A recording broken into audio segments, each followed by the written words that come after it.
Hello बच्चों, कैसे हो आप लोग।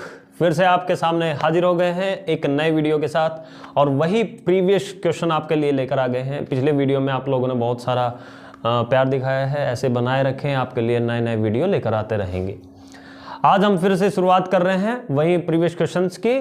तो क्वेश्चन आपके स्क्रीन पे आ गया होगा और ध्यान रखिए, हम पूरा एक्सप्लेनेशन क्वेश्चन का कर रहे हैं। तो 4 ऑप्शन के साथ हम एक्सप्लेनेशन कर रहे हैं, तो पूरा डिटेलिंग में देखिए, उसको एक अकेला क्वेश्चन ना समझ के देखिए। उसके अंदर 4 ऑप्शन होते हैं, उनकी पूरी डिटेलिंग आपको मिलती है। ठीक है, चलो शुरू करते हैं।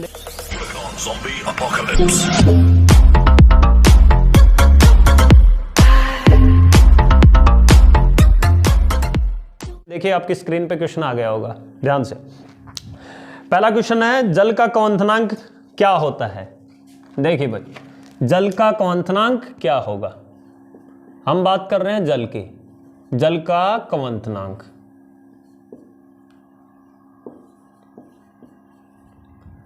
जल का क्वथनांक क्या होगा। देखिए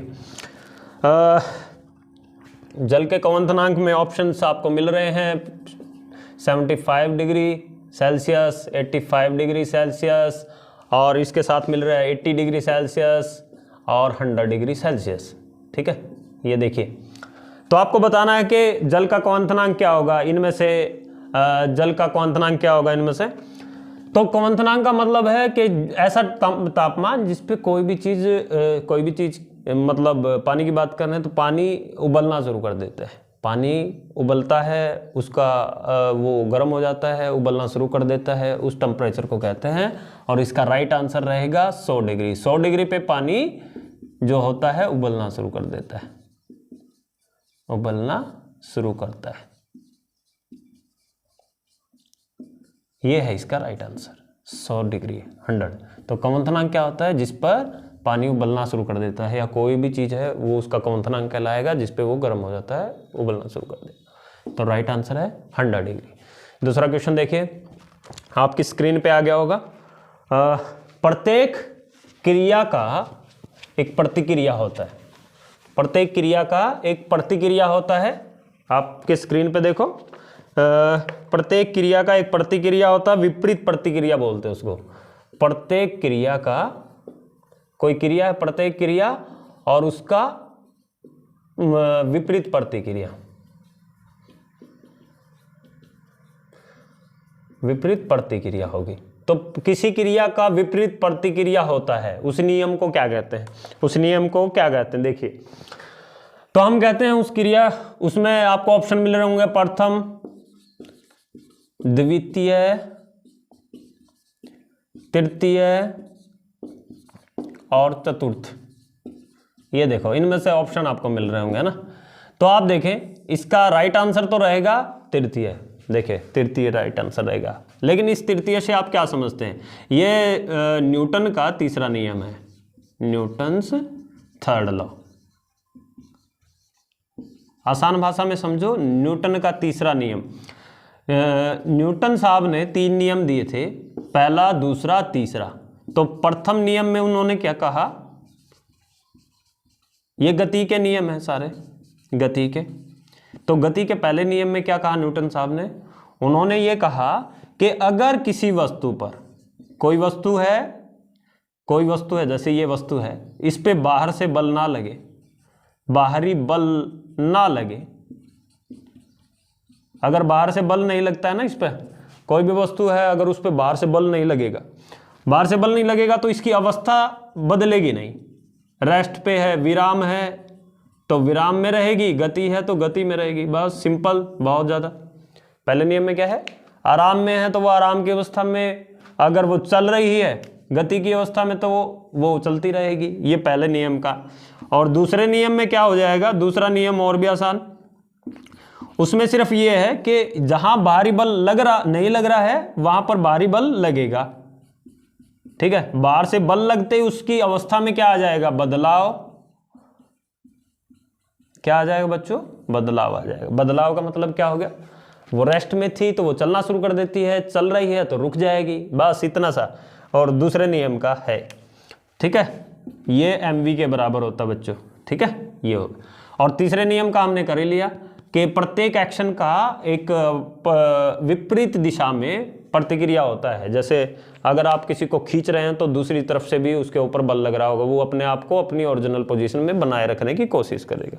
तो ये है हमारा न्यूटन के 3 लॉ, हमें ये जानने चाहिए। और बहुत ज़्यादा इसके ऊपर क्वेश्चन आते हैं, न्यूमेरिकल भी आते हैं, इसके इस इक्वेशन पे आते हैं, dp/dt इस इक्वेशन पे आते हैं बहुत बार, mv, ठीक है। और mv के अंदर v के अंदर जब चेंज होता है ना, dv/dt होता है, तो इसको कहते हैं एक्सेलरेशन। इसको क्या कहते हैं? एक्सेलरेशन। तो यहाँ हमारी एक इक्वेशन बनती है मास इंटू एक्सेलरेशन।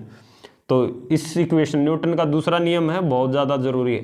तो 3 नियम है इसके, ठीक है। प्रत्येक क्रिया का एक विपरीत प्रतिक्रिया होती है। तीसरा क्वेश्चन देखिए, आपकी स्क्रीन पे आ गया होगा, ठीक है। तो सभी क्वेश्चन बहुत ज़रूरी है और टॉप क्वेश्चन हैं, ये बहुत इंपॉर्टेंट क्वेश्चन है और पूरी थ्योरी आपको मिल रही है। साथ साथ उतारते रहें पॉज करके वीडियो को, और शेयर भी कर देना वीडियो को। और कुछ पॉइंट अगर रह जाता है आपका तो पुरानी वीडियो जो पीछे वाली अपलोडेड वीडियो है उस पर आप देख सकते हैं जाकर। तीसरा क्वेश्चन देखिए, प्राकृतिक स्रोत जो है हमारी, उनके लिए ऊर्जा का स्रोत इनमें से कौन सा रहेगा? प्राकृतिक स्रोत जो हमारे हैं ऊर्जा के, है ना, उनमें ऊर्जा के स्रोतों के लिए ऑप्शन दिए गए हैं, उनमें से कौन सा नहीं है? आप देखें, एक दे रखा है, सबसे पहले देखिए सोलर सेल, दूसरा आपको मिल रहा है बच्चों बायोमास, तीसरा आपको मिल रहा है हाइड्रो पावर, ठीक है, और चौथा आपको मिल रहा है बच्चों बैटरी। चौथा क्या मिल रहा है आपको? बैटरी मिल रहा है। देखिए सोलर सेल प्राकृतिक, देखो सोलर सेल सनलाइट से चलता है, ठीक है। सूर्य की लाइट जब गिरती है तो सोलर पैनल आपको देखेंगे तो वहां से सूर्य के लाइट से हम सोलर पैनल इस्तेमाल करते हैं। दूसरा बायोमास, सड़ी हुई चीज़ें हो गई, गोबर गैस हो गया, ये इस प्रकार के एग्जाम्पल आप इसमें ले सकते हैं, ठीक है, बायोमास है। और हाइड्रो पावर ये पानी से बनाई जाती है, बिजली वगैरह आपने देखे हैं।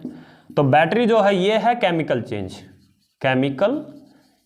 आप कहते हैं, मतलब रासायनिक अभिक्रिया,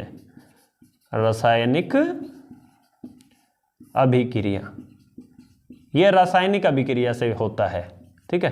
तो इसका राइट आंसर जो रहेगा वो रहेगा आपका बैटरी। इसका राइट आंसर क्या रहेगा? बैटरी, ठीक है।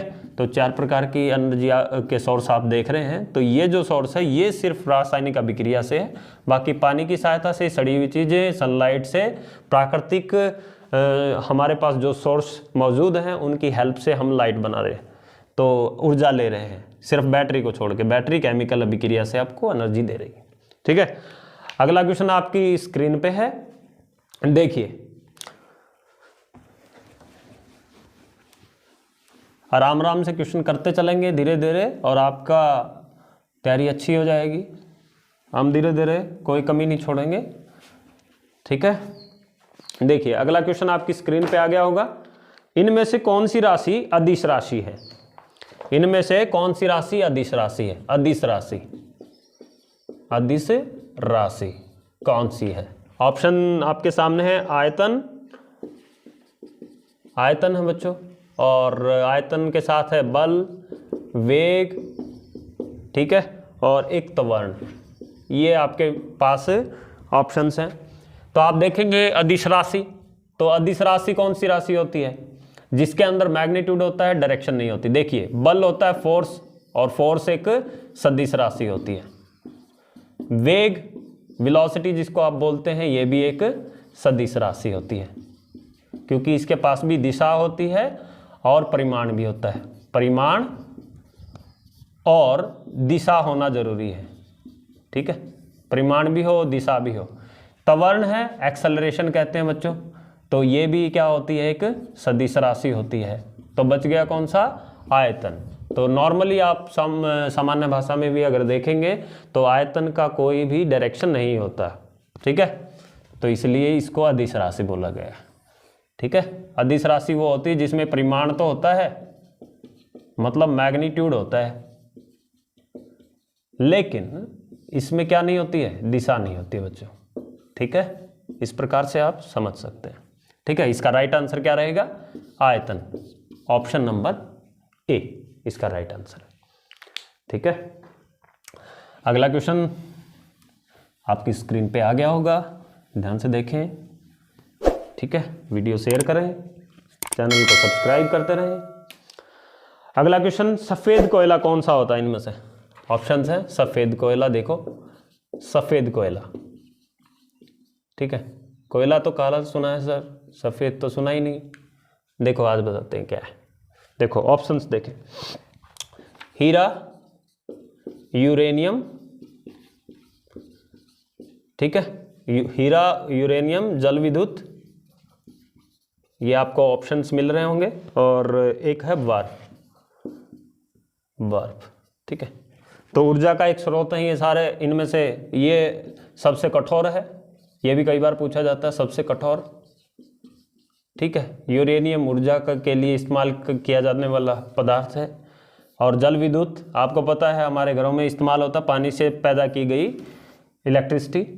बर्फ, ठीक है, बर्फ एक सॉलिड फॉर्म है पानी की, पानी जो होता है ना इसकी एक सॉलिड फॉर्म है, अवस्था एक ऐसी अवस्था जो सॉलिड है। तो इसका राइट आंसर रहेगा वो है जल विद्युत। क्या है इसका राइट आंसर, जल विद्युत है। ठीक है, ये हीरा सॉलिड होता है, तो इसका सही आंसर क्या है, जल विद्युत। इसको कहा जाता है सफेद कोयला। ठीक है, समझ में आ गया होगा। अगला क्वेश्चन देखिए बच्चों क्या है, अगला क्वेश्चन स्क्रीन पे आ गया होगा, ध्यान से देखें कौन सा है अगला क्वेश्चन।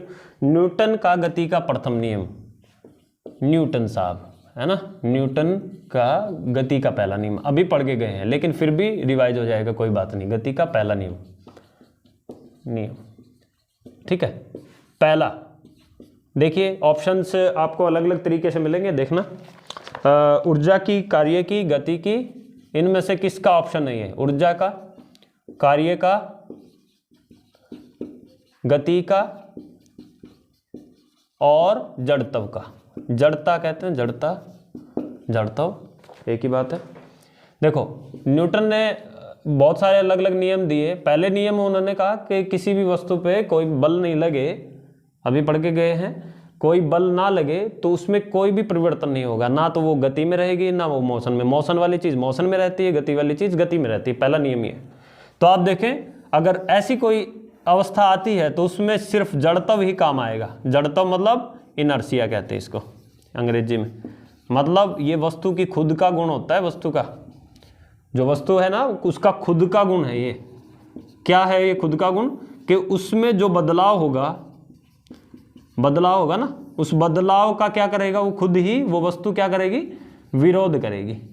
वो वस्तु क्या करेगी? विरोध करेगी, बदलाव होने का विरोध करेगी। उसमें बदलाव, वो वस्तु अपने अंदर कोई बदलाव नहीं चाहती है, ये है।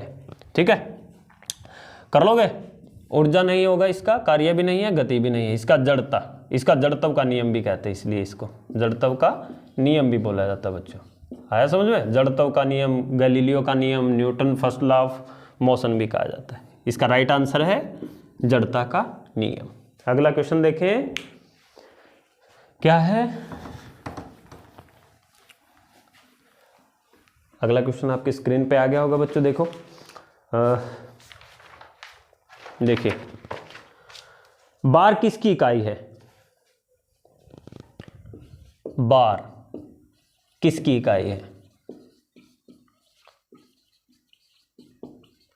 ठीक है, ऑप्शंस आपको मिल रहे होंगे। देखिए ऑप्शन में क्या क्या है आपके पास? ऊष्मा, धारा, तापक्रम। ऊष्मा दे रखा है, धारा दे रखी है, तापक्रम दे रखा है, ठीक है, और डी ऑप्शन दे रखा है भाई वायुमंडलीय दाब। वायुमंडलीय दाब दे रखा है, वायुमंडलीय दाब।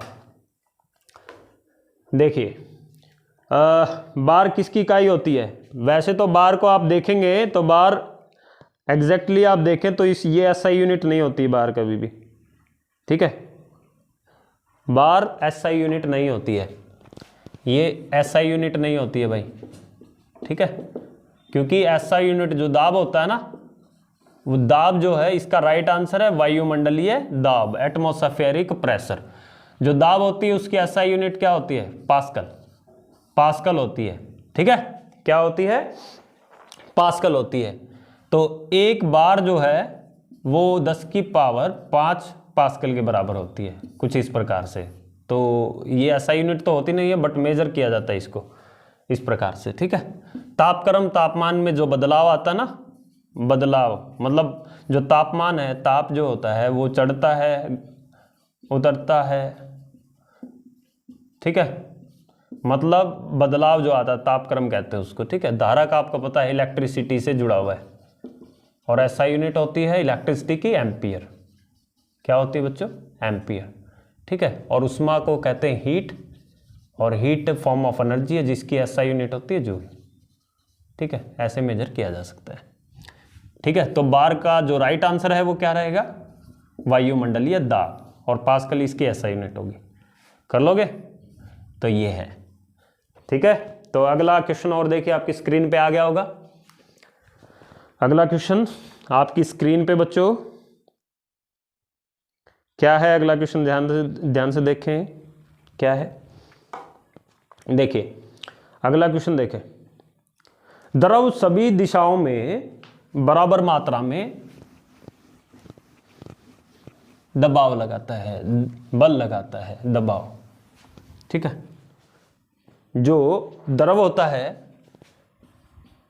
द्रव जो होता है वो सभी दिशाओं में बराबर मात्रा में दबाव लगाता है। द्रव दबाव लगाता है बराबर मात्रा में। ठीक है, जैसे कोई कंटेनर है, ऑप्शन आपके सामने आ गए होंगे। जैसे इसमें अगर आपने लिक्विड भर दिया है तो ये कहता है ये सभी दिशाओं में, नीचे हर दिशा में ये दबाव लगाता है लिक्विड, जो भी द्रव है, सभी दिशाओं में। ये किस नियम पर आधारित है? तो आपके ऑप्शंस आपको मिल रहे हैं, जिसमें पहला नियम है बॉयल का नियम, बॉयल का नियम ये आपको मिल रहा है। दूसरा नियम आपको मिल रहा है भाई पास्कल का। ठीक है, पास्कल का नियम। और तीसरा नियम आपको मिल रहा है आर्किमिडीज का, आर्किमिडीज। ये तीनों इंपॉर्टेंट नियम है भाई, तो मैं तीनों के बारे में बता देता हूं। ठीक है, ताकि आपको इस एक क्वेश्चन से 4 अलग अलग क्वेश्चन क्लियर हो जाएं आप लोगों के। तो बॉयल साहब और पास्कल और आर्किमिडीज। देखो सबसे इसका राइट आंसर तो रहेगा पास्कल, क्योंकि पास्कल हमने पढ़ा था, पास्कल ने क्या बताया था? Force per unit area. तो प्रेशर बताया था फोर्स पर यूनिट एरिया। इसके ऊपर जो पर यूनिट एरिया के ऊपर जो फोर्स लग रहा है, ठीक है, बल लग रहा है, जिसको हम बल कहते हैं, उसको हम कहते हैं दबाव, प्रेशर। क्या कहते हैं? प्रेशर कहते हैं भाई। क्या कहते हैं बच्चों? प्रेशर। कर लोगे? तो इसकी एसआई यूनिट क्या होती है? पास्कल, पीए से लिखा जाता है। ठीक है, फोर्स पर यूनिट एरिया, इसको दूसरी भाषा में लिखा जाता है न्यूटन मीटर स्क्वायर। तो ये है इसका राइट आंसर।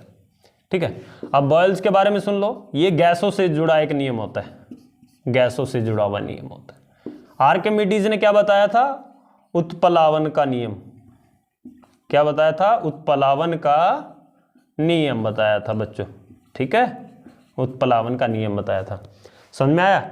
ये उत्प्लावन का नियम बताया था इन्होंने, और इन्होंने गैसों का नियम बताया था। उत्प्लावन का नियम भी बताया, और एक और नियम इन्होंने बताया था, लेकिन इसके बारे में बहुत बार पूछा जाता है। आर्किमिडीज का प्रिंसिपल क्या करता है? जैसे कोई भी पानी है, पानी के अंदर कोई चीज़ फ्लोट कर रही है, तो आपने देखा कि ये चीज़ थोड़ी सी डूब गई है। इस डूबने की वजह से यहाँ पर पानी का थोड़ा सा लेवल जो है ऊपर की तरफ चढ़ जाता है। तो अगर आप इस पानी को और इस पानी को टोटल करें, किस कंटेनर में डालें, तो इसका जो वजन होगा वो इस बॉडी जो डूबी हुई है ना, इसके वजन के बराबर ही होगा। डिस्प्लेस्ड वाटर जिसको हम कहते हैं, विस्थापित पानी, विस्थापित वाटर, विस्थापित पानी। तो ये नियम आर्किमिडीज साहब ने बताया था। आया समझ में? ये तीनों ही इंपॉर्टेंट नियम है, पास्कल का भी, बॉयल का भी और आर्किमिडीज। इन्होंने गैसों के बारे में बताया था, जो आदर्श गैसें जो होती हैं, आइडियल गैस इक्वेशन जो होती है ना, PV = nRT। ठीक है, ये भी कई बार पूछा जाता है। तो पास्कल ने, बॉयल ने बताया गैसों के बारे में, पास्कल ने बताया प्रेशर के बारे में, आर्किमिडीज ने उत्प्लावन या बायोन्सी फोर्स भी आपको देखने को मिल जाएगा। बायोन्सी फोर्स कई बार देखने को, 9th क्लास का टॉपिक है ये, बायोन्सी फोर्स, तो वहाँ आपको देखने को मिल रहा होगा। तो इस प्रकार से आप इसको कर सकते हैं। आ गया समझ में? अगला क्वेश्चन आपकी स्क्रीन पे आ गया है, देखिए क्या है। आई होप कि आपको समझ में आ रहा होगा, तो साथ साथ उतारते रहें, नोट्स बनाते रहें, पढ़ें मन लगा के, और हमारे वीडियो को शेयर भी कर देना अगर आपको पसंद आता है तो, ठीक है। पवन की गति को मापने के लिए कौन सा उपकरण इस प्रयोग में लाया जाता? पवन की गति, पवन की गति, पवन की गति मापने के लिए कौन कौन सा उपकरण इस्तेमाल में किया जाता है? ऑप्शंस हैं हाइग्रोमीटर, हाइग्रोमीटर, दूसरा ऑप्शन आपको देखने को मिल रहा होगा एनीमोमीटर, तीसरा ऑप्शन आपके सामने होगा बैरोमीटर, और चौथा ऑप्शन आपके सामने होगा हाइड्रोमीटर। देखो भाई, हाइड्रोमीटर। तो इस प्रकार से आपको ऑप्शंस मिल रहे हैं। क्या क्या ऑप्शंस हैं? बैरोमीटर है, हाइग्रोमीटर है, हाइड्रोमीटर है, आपको अलग अलग ऑप्शंस मिल रहे होंगे। देखिए हाइग्रोमीटर क्या है? हाइग्रोमीटर आर्द्रता को मापने के लिए इस्तेमाल किया जाता है, आर्द्रता को मापने के लिए, आपेक्षिक आर्द्रता, आपेक्षिक आर्द्रता, ठीक है। अभी बताऊंगा ये क्या होता है आपेक्षिक आर्द्रता। एनीमोमीटर क्या होता है? पवन की गति को, इसका राइट आंसर जो है ये है, पवन की गति मापने के लिए, पवन की गति, ठीक है। बैरोमीटर जो होता है वायुमंडलीय दबाव को मापने के लिए इस्तेमाल किया जाता है, मंडलीय दबाव, ठीक है, ठीक है, वायुमंडलीय दाब कह दो, ठीक है। और हाइड्रोमीटर क्या होता है? देखो ये घनत्व मापने के लिए, आपेक्षिक घनत्व, आपेक्षिक घनत्व। अच्छा, इन दोनों वर्ड्स में आपको थोड़ा सा कंफ्यूजन हो सकता है कि आपेक्षिक और इसका मतलब क्या होता है। ये मैं तुम्हें बता देता हूँ आपेक्षिक का मतलब क्या होता है। देखो भाई,